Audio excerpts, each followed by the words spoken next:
1 and 3, 2, we are going to start solving inequalities. So when we say a solution of an inequality, that is any number that makes the inequality true. So for example, if I say x is greater than 4, my possible solutions can be anything greater than 4, 4.5, 5, 120, etc. Equivalent inequalities are inequalities that have the same solution. So for example, x is greater than 4 and 2x is greater than 8. All values of x greater than 4. So the solution to both of these inequalities is the exact same. So they are equivalent inequalities. Okay, so example number 1, writing inequalities. All real numbers x less than or equal to -7. All real numbers x less than or equal to -7. So you're just reading the sentence and writing the inequality just as you read it. 6 less than a number k is greater than 13. Always go through these and read them once and then go back and write the inequality. 6 less than, and just write it as you read it. 6 less than a number k. So we have a number k and we have 6 less than that. So 6 less than a number k, that's the first part. 6 less than a number k is greater than 13. 6 less than a number k is going to be greater than 13. Okay, so go ahead and try that on your own.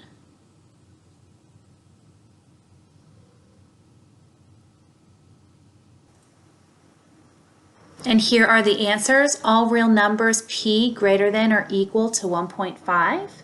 So p is greater than or equal to 1.5. And then the sum of t and 7 is less than -3. The sum of t and 7, there's the sum of t and 7, is less than -3. Okay, so let's move on. Example number 2, identifying solutions by evaluating. This skill is super important because this is how you're going to check your work. Whenever you solve, you have to plug in an option and make sure that it makes the inequality true. So knowing how to do this well and efficiently is going to be super important for when you're checking your work. So is -3 a solution of 2x plus 1 is greater than -3? So just plug it in. So 2 times -3 plus 1, is that greater than -3?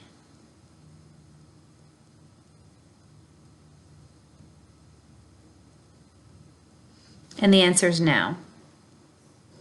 -5 is not greater than -3. Is -1 a solution?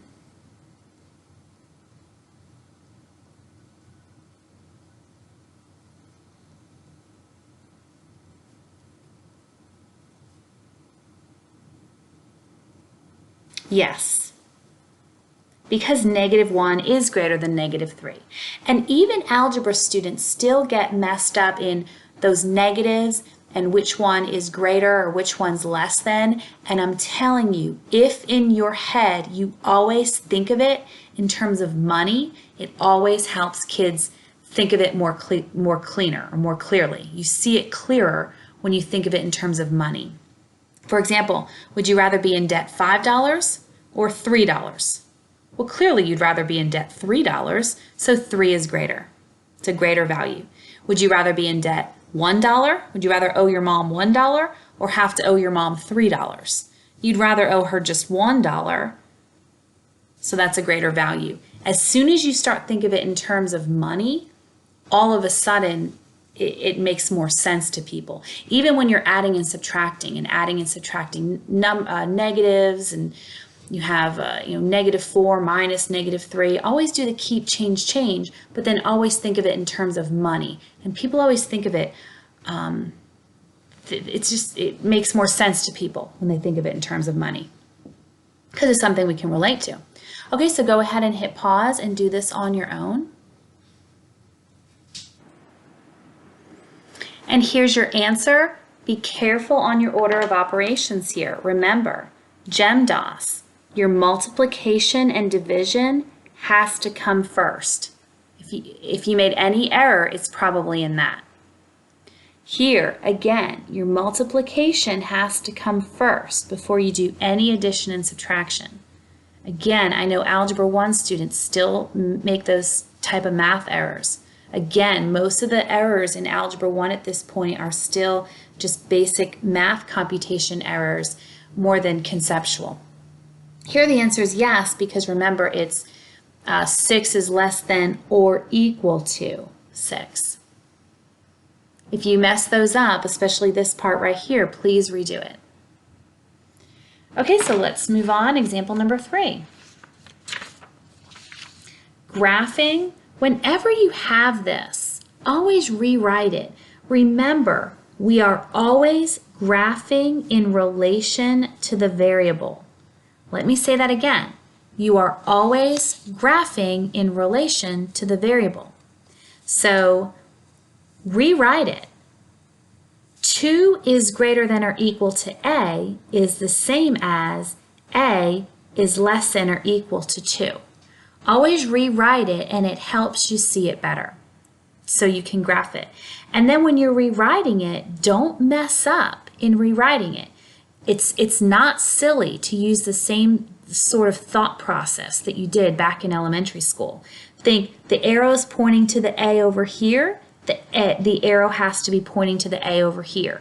Or you can think of it as the alligator's eating the 2 over here, the alligator has to be eating the 2 over there. Still think of it that way. That's okay, so you don't make mistakes when you're rewriting it. So now I'm going to rewrite it like this. Always rewrite it like this because it will help you see to graph it, because you're always graphing in relation to the variable. So now I'm saying A is less than or equal to 2. It's going to be solid because it can be an or equal to, and then A is going to be less than that.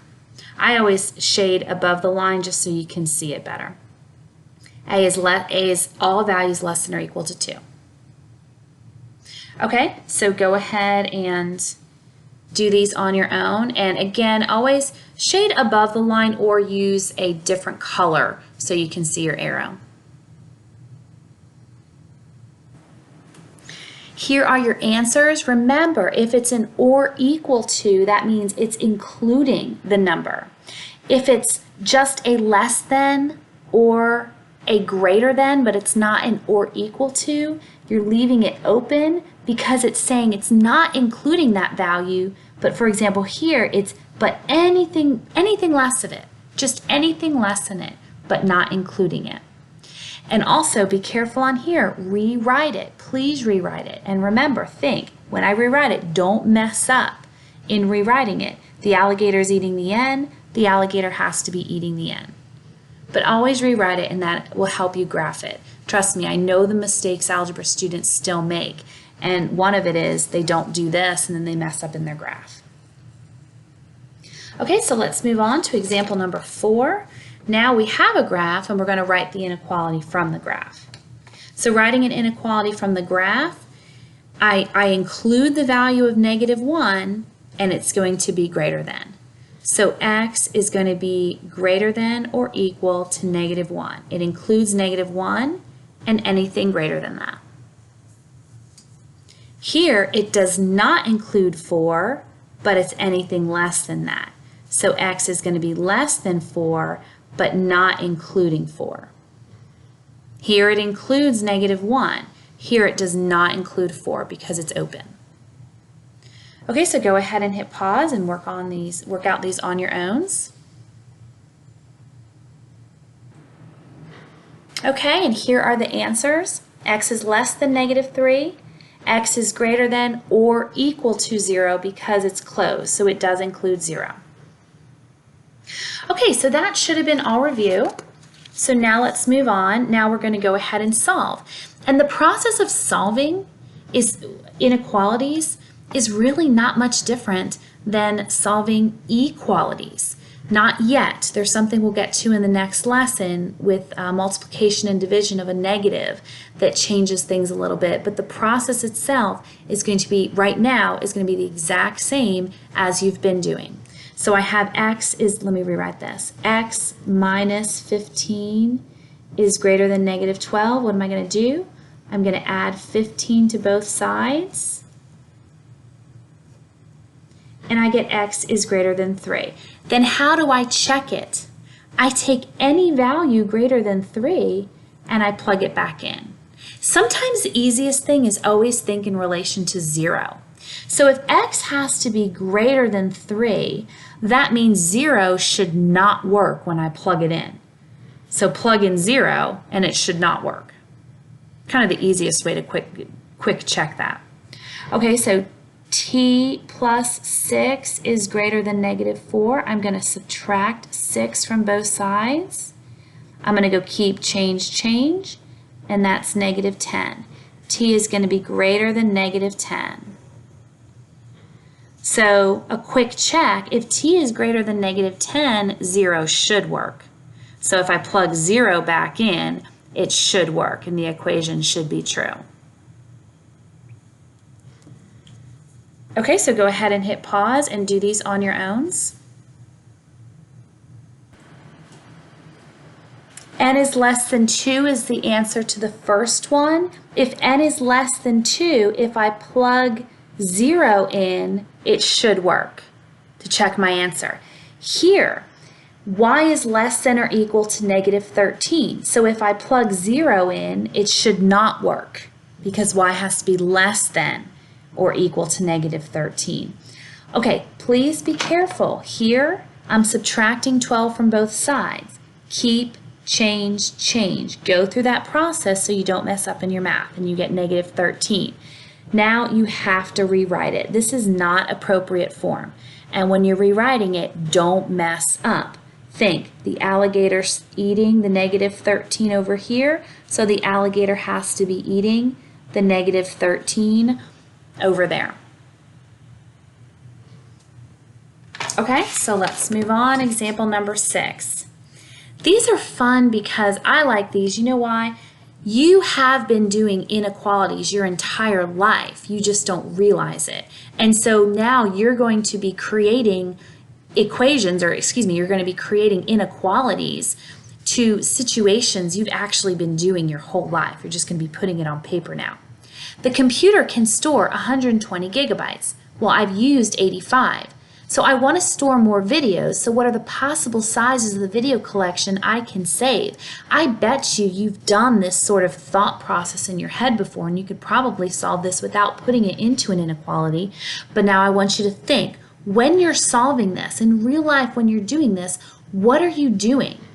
The computer can save 120. So that means how much I upload has to be less than or equal to 120. I can't go over 120. So I've used 85. So how much can I still upload? That's your inequality. You cannot just give me the answer to this. You have to set the problem up. Now you can just say 120 minus 85 is 35. So x has to be less than or equal to 35. How much I still can upload has to be less than or equal to 35.